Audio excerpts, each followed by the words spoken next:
Superman and Lois, Season 3, Episode 8. We are getting closer to a big character showing up. I thought he might have shown up in this episode, but we'll talk about it at the end here. This show continues to surprise me with how it handles itself. Like, it always feels like it's going to go in one direction, and then it doesn't, and then characters are given things to do that you're not expecting. And that's really cool. That a show that's been going on for 3 years can still have me like, oh yeah, I guess that is something we could be doing. That's kind of cool. And we got a budget, so it looks great, and I'm here for all of it, and it's just nice to have this show working on all cylinders. That's really cool. It may never happen again. Oh boy. But in all honesty, good shit, man. Having a great time with this show. This is a very tragic one in a lot of ways because we are really starting to feel the effects of everything happening with Lois and Pia. Like, those two women and their storylines are really coming to this dangerous head where it's like any episode now you can feel like the bucket about to be kicked, and that's kind of terrifying, and we'll talk about that when we get to like what happens with Pia. But this feels like the first time we're really conveying that Lois can't do anything. Like, the episode actually opens up and Clark is moving her into the bedroom. They get rid of her office and they set up like a bed for her in like the basement, not even the basement, but like the lowest level of the home, so she has a place to stay. Ooh, it's kind of tragic. It's kind of sad. It's the first time this season that I really felt they could be headed in a weird direction where she dies. I don't think she will. She's a name of the show, but you never know, especially if this might be the last season. Interesting. But it's just kind of sad that like we're actually starting to have this happen, and it's weighing down the whole episode because this is what we got now. And because Lois made that connection with Pia, she doesn't want to run like this story that Chrissy wrote that is just, look, Bruno Mannheim has a secret wife, maybe he's hiding other stuff, which it does sound kind of like flashy, gossipy journalism. I can't disagree with Lois on that front, but it's also like, if this guy is like a person in charge of like a community in Metropolis, why is he lying about that? Because nobody knows the identity of Pia. You know, it's not like we're like, oh yeah, that's the meta-human girl that's doing all this stuff. We don't know that. The community doesn't know that. So you could say you have a wife and a son, because the other part of this episode is Natalie and Mateo. I got his name this time. They're going to go have dinner with his parents. And it's a nice little moment where you just see this kid genuinely likes her. He's actually acting like a person. And that's kind of fun to see. And Nat's having a good time. And Pia's like, I want to be there for my son. And Bruno's like, I'm going to be there for my son. And everyone's just nice and pleasant, and we're having a good time with it. Maybe Daddy Irons isn't liking it, but he'll get over it. He's going to go spend time with his sister for a bit. It balances every storyline great, which is something that surprises me. Every single main cast member shows up in this episode, if even for a small moment. We have a sequence where Lana has tickets to see The Cure. Like a cool person. They're fun.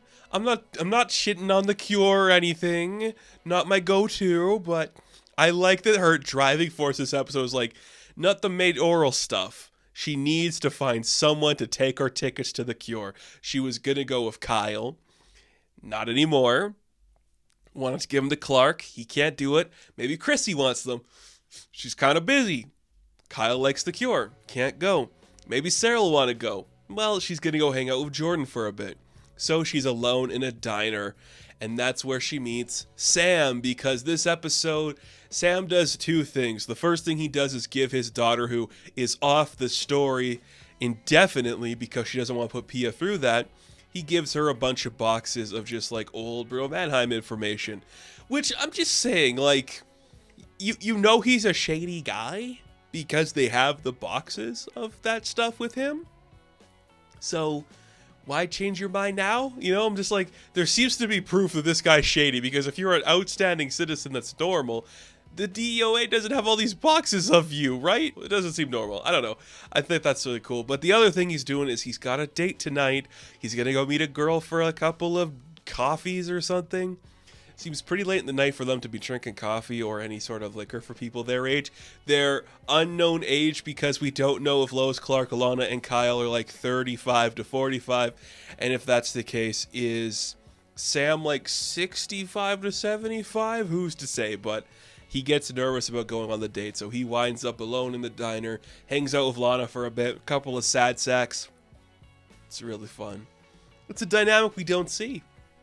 Have they had a scene together, really, where it wasn't like somebody occupying the mind of Lana in the body? I don't know. It's like, that's a cool moment. Like, hey, don't become me, Lana. Go find yourself a man. Maybe in the form of John Henry Irons.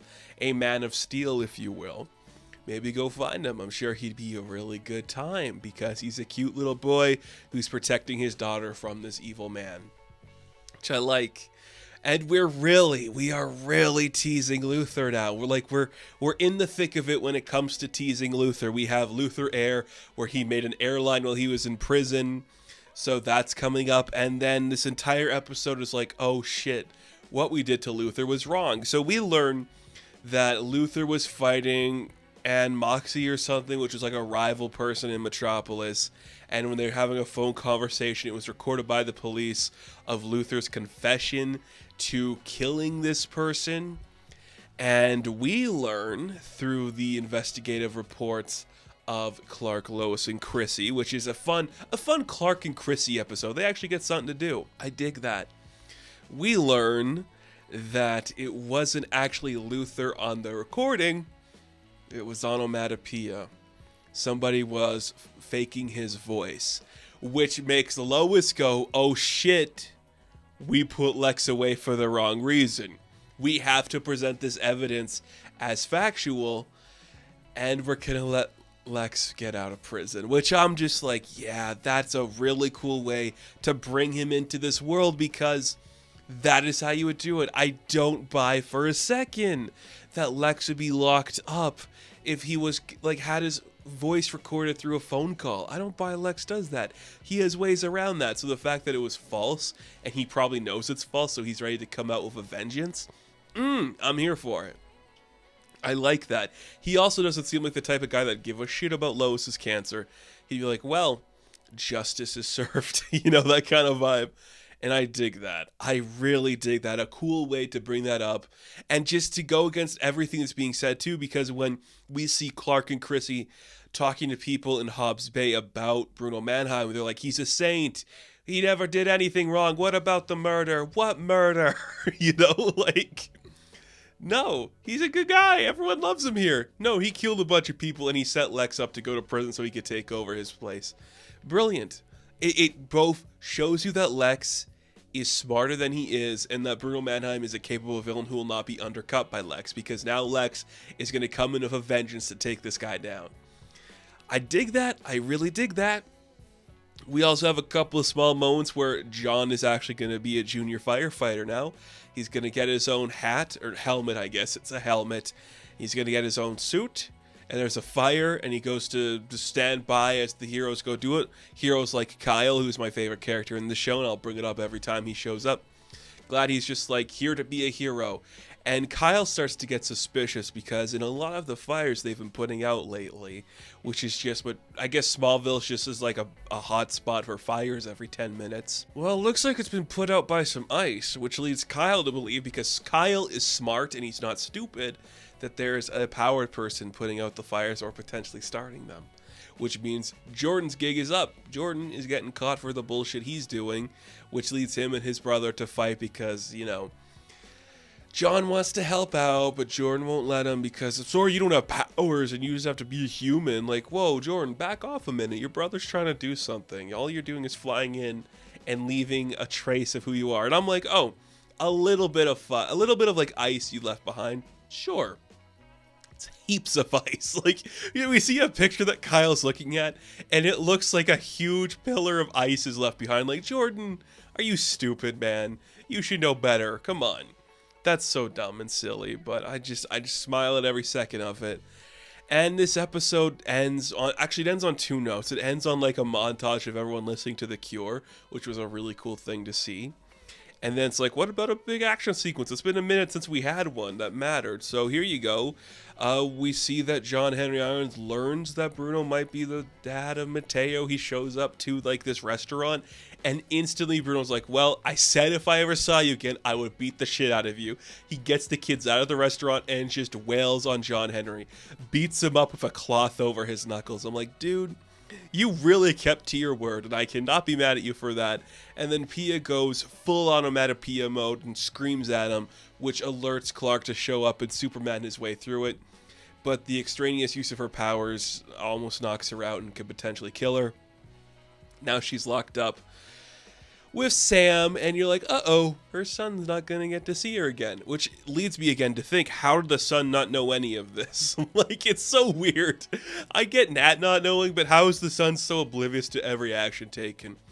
I mean, it's the middle of the night in a busy metropolis. I don't feel like Bruno Mannheim's being that inconspicuous. Like, I feel like anybody could have just walked in off the street and figured out, this guy's bad news. His wife wears a weird shell mask and screams sirens at you. It seems like you could have figured that out. It's weird, but I'm here for it because now Pia's off the table. Bruno's going to be pissed. He lost his son and his wife. And now Lex is going to be coming out of prison gunning for his head. I don't know if he'll kill Bruno, but I would imagine we're going to take him off the table for a bit. You know, I feel like we're going to bench him and then we'll get back to what's actually going on. We'll see. I do feel like, because we got maybe 5 episodes left, Lex will be showing up in some big ways soon. I don't want to sound like, oh man, I'm so excited for Lex to show up, but I'm really excited for Lex to show up because I want to see how that dynamic's going to go. You know? This was a fun episode. Every character had an arc. They learned something in the end. They listened to some good music, good action. I can't complain. It did everything right. It looks great. The budget is strong. You know, find love and be happy. That's kind of the theme of this entire episode for part of it, but it's really cool. I'm having a great time. There was one weird moment where, like, you see John Henry's suit, like, emerge around him, and it looked very bad. But that's just one moment. The rest of it worked fine. So that's cool. And it's just great to be back in the show and have this world be fun. So thank you all for watching this video. Be sure to like and subscribe to the channel. As always, you can check them out on Instagram, TikTok, and Twitter. And as always, I will catch you in the next one. Have fun. Stay safe. Good luck.